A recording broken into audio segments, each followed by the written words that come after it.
अभिवादन स्वीकार कीजिए ब्रजेश मिश्रा का। और आप देखना शुरू कर चुके हैं द डिबेट। बहनों भाइयों, आपने देखा होगा कि इन दिनों मूल मुद्दों के इतर धार्मिक, सांप्रदायिक और जातीय मुद्दों का बोलबाला है। एक मुद्दा खत्म होता है इस तरह का जो भावनाओं को उत्प्रेरित करे, उसके मुकाबले दो और मुद्दे सामने आ जाते हैं। यानी मूल मुद्दों पर चर्चा न होकर इन विषयों पर चर्चा होने लगती है। इसके पीछे के कारण क्या हैं? अब जब 375 दिन बचे हैं चुनाव के, उस दौरान ऐसे मामलों को जनता के समक्ष प्रस्तुत करने के पीछे पक्ष, विपक्ष और रिलीजियस पक्ष का क्या तर्क हो सकता है, हम आज इन विषयों पर खुलकर और विस्तार से चर्चा करने वाले हैं। बहनों भाइयों, जब मूल मुद्दों पर बात न हो और मूल मुद्दों की चर्चा न हो, ऐसी परिस्थिति में सांप्रदायिक, जातीय और धार्मिक मसलों की बहुलता दिखाई दे तो आप समझिए कि चुनाव आने वाले हैं, और वो भी राष्ट्रीय चुनाव। इन राष्ट्रीय चुनावों के ठीक पहले जातीय, सांप्रदायिक और धार्मिक उन्माद का एक वातावरण बन रहा है। और इस वातावरण में सिर्फ एक पक्ष ही नहीं, पक्ष, प्रतिपक्ष और स्टेक होल्डर्स। स्टेक होल्डर्स कौन? Religious leaders. कोई किसी से कम नहीं है। जनता इनके धुन पर चल रही है और मूल मुद्दों पर कोई बात करना नहीं चाहता, या मूल मुद्दों की रेलिवेंसी को इस तरह के मुद्दे कमज़ोर करते हैं, उनको हल्का करते हैं, और सांप्रदायिक, धार्मिक और जातीय मुद्दों को बहुत तेज़ी से बहुलतावादी तरीके से आगे बढ़ाया जाता है। सब कुछ जब ठीक चल रहा था, स्थितियां सामान्य हो रही थी, मूल मुद्दों की तरफ फिर जा रहे थे, मौलाना मदनी और उनके भाई सामने आ गए। उन्होंने सर्वधर्म सम्मेलन में एक नया बखेड़ा पैदा कर दिया, मंच से ही ड्रामे करवा दिए, और उसके बाद जिस तरह की स्टेटमेंट दी और 24 घंटे में अपने ही स्टेटमेंट को खा गए, अपना ही स्टेटमेंट बदल दिए मौलाना मदनी और उनके भाई। स्वामी प्रसाद मौर्य का मसला चल ही रहा था कि आज बीजेपी के सीनियर लीडर और सहकारिता मंत्री JPS राठौर ने कहा कि जो रामचरितमानस या उसकी चौपाई का विरोध करे वो बाबर की औलाद है। ये उन्होंने किसके लिए कहा? स्वामी प्रसाद के लिए कहा। तो अब ये कोई सोचे कि एक पक्ष शांत रहना चाहता है, दूसरा उसको बढ़ाना चाहता है, ऐसा बिल्कुल नहीं है। बाकी हिंदू धर्माचार्य भी मौलाना मदनी से पीछे नहीं है, वो भी पीछे से इसमें पेट्रोल डाल रहे हैं। एक पक्ष इनसे खुश होकर तालियां बजा रहा है, दूसरा पक्ष उनसे खुश होकर तालियां बजा रहा है। जातीय उन्माद, धार्मिक भेदभाव और सांप्रदायिकता, यही आज के दौर का सच है बहनों भाई। वरना कोई कारण नहीं था कि जब सर्वधर्म समभाव सम्मेलन आप मौलाना मदनी ने आयोजित किया तो वहां इस तरीके की बात करना, विवादित विषयों पर ऐसी आपत्तिजनक टिप्पणी क्यों करना कि दूसरे धर्म के लोग स्टेज छोड़कर चले जाएं? अपनी ही सुप्रीमेसी को क्यों लागू करने की कोशिश करना? या तो फिर सम्मेलन बुलाया नहीं होता, अगर बुलाया था तो सबका सम्मान करना चाहिए था। स्टेज से यह ड्रामा मदनी ब्रदर्स ने क्यों किया? और इस ड्रामा करने के पीछे उनके पॉलिटिकल एम्बिशंस क्या हो सकते हैं? और अभी जब सोसाइटी महंगाई, बेरोजगारी, शिक्षा, स्वास्थ्य, तमाम और मसलों पर स्ट्रगल कर रही हो, उस वक्त मौलाना मदनी और उनके भाई का ये अभियान किस दिशा में ले जाता है? या JPS राठौर का अभियान किस दिशा में है? या स्वामी प्रसाद मौर्य का अभियान किस दिशा में है? या स्वामी प्रसाद मौर्य पर स्याही फेंकने या झंडा काला दिखाने वालों का क्या राजनीतिक मकसद हो सकता है? 16वीं सदी में रचा गया एक महाकाव्य जिसको हिंदू धर्म में, सनातनियों में बहुत बड़ी आस्था है, रामचरितमानस को लेकर, उसको लेकर विवाद कब? 21वीं सदी में।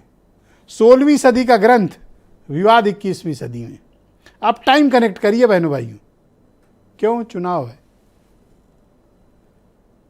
तो क्या मूल मुद्दे इस देश में खत्म हो चुके हैं, या मूल मुद्दों पर कोई चर्चा नहीं करना चाहता, या फिर अधिकांश लोग हर विषय को जातीय, सांप्रदायिक और धार्मिक चश्मे से देखने लगे? उसमें आप भी यानी दर्शक वर्ग भी सम्मिलित है। इसीलिए कभी धर्म को लेकर, कभी जाति को लेकर, कभी संप्रदाय को लेकर, कभी पंथ को लेकर, कभी सम्मेलन को लेकर ऐसी टिप्पणियां आती रहती हैं। बहन भाइयों, मेरा यह मत है कि धर्म एक व्यक्तिगत विषय है, एक आस्था है, जीवन शैली का हिस्सा है। प्रत्येक व्यक्ति को हक है कि वो अपने धर्म का पालन करता है, यह उसकी निजी आस्था है। और सार्वजनिक स्थलों पर उसका व्यवहार भी अपने धर्म के आचरण के मुताबिक होना चाहिए। आचरण के मुताबिक से मेरा तात्पर्य है, जब आप सार्वजनिक जीवन में हो और ऐसे वक्तव्य दे रहे हो, तो सार्वजनिक स्थान पर हो, ऐसे वक्तव्य दे रहे हो तो सार्वजनिक स्थल पर हो, सोशल मीडिया पर हो, टेलीविजन पे हो, अखबारों में हो और ऐसे वक्तव्य दे रहे हो, आपको ये देखना होगा कि दूसरों की आस्था पर कोई चोट आप ना करें, क्योंकि धर्म निजी विषय है। लेकिन इस देश में धर्म राजनीति का विषय है। इस देश में धर्म निजी छोड़कर बाकी सब कुछ है। और यही कारण है कि धर्म के साथ जातीयता भी हावी हो रही है। अब अपनी अपनी जातियों को लेकर लड़ाई शुरू हुई है। मेरा सिर्फ कहने का तात्पर्य यह है कि हम society as a whole, society को, एक पूर्ण सोसाइटी को कैसे अपग्रेड करें, कैसे आगे बढ़ाएं, ज़्यादा से ज़्यादा लोगों को अपने एजुकेट करें, सबको जॉब्स दें, समाज को तरक्की की तरफ ले जाएं, या फिर मौलाना मदनी और उनके भाई जो विवाद कर रहे हैं उस पर फंसें, स्वामी प्रसाद मौर्य पे फंस जाएं, या फिर और बाबा लोग जो कहते हैं उस पर फंस जाएं, शफीकुर रहमान पे फंस जाएं, या फिर जेपीएस राठौर पर। तय आपको करना है बहनों भाइयों। कुछ स्टेटमेंट सुनिए, आज की डिबेट को फिर आगे बढ़ाते हैं। देश की महिलाओं, आदिवासियों, दलितों, पिछड़ों को अपमान से बचाने के लिए, सम्मान दिलाने के लिए रामचरितमानस की कुछ चौपाइयों के हिस्से को संशोधित करने या प्रतिबंधित करने की हमने मांग की है। लखनऊ गंगा जमुनी तहजीब का केंद्र है। अगर नाम बदलने की कोई आवश्यकता ही है तो राजा लखन पासी यहाँ के राजा थे, लखनऊ उनकी राजधानी थी, उन्हीं के नाम पर कभी ये लखनपुर कहा जाता था, फिर बाद में लखनावती हुआ, लखनावती से लखनऊ हुआ। तो अगर नाम बदलना ही है तो राजा लखन पासी के नाम पर क्यों नहीं? कुछ लोगों की बुद्धि हर ली गई है और ये लोग इस तरीके की बकवास कर रहे हैं। ये बाबर की संतान है, इन लोगों को किसी से कोई मतलब नहीं, ये राजनीति की रोटियां सेकने का काम कर रहे हैं। इनको जब रखा कि नीचे जमीन खिसक गई राजनीति, तब ये इस तरीके से ओछी बकवास कर रहे हैं। 2002 से 2003 तक मंत्री रहे तो उनको चौपाई नहीं याद आई।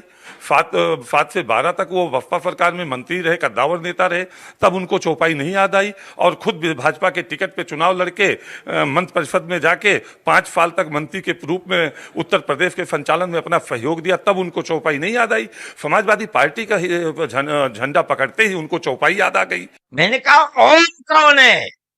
बहुत से लोगों ने कहा कि वो एक हवा है जिनका कोई रूप नहीं है, कोई रंग नहीं है। मनु एक अल्लाह, मनु यानी आदम, एक ओम यानी एक अल्लाह को पूजते थे। बहन भाइयों, एक बात तो बताना भूल ही गया, कुछ लोग लखनऊ का नाम बदलना चाहते हैं, कहते हैं लखनऊ का नाम लक्ष्मणपुरी कर दीजिए। तो महाराजा लखन पासी के नाम पर बसे, ऐसा दावा किया जा रहा है, आई एम नॉट श्योर कि ये लखनऊ का नाम महाराजा लखन पासी के नाम पर है, जिनका आज भी कई किले लखनऊ में विद्यमान है। तो अगर लखनऊ का नाम बदलना है तो महाराजा लखन पासी के नाम पर हो जाना चाहिए। ये सब विषय क्या ज़रूरी हैं, और ये सब विषय जब उठते हैं तो इसके पीछे के कारण हमें तलाशने चाहिए। मेरे साथ संजय त्यागी भारतीय जनता पार्टी के लीडर इस वक्त मौजूद हैं, सुरेंद्र राजपूत कांग्रेस से हैं।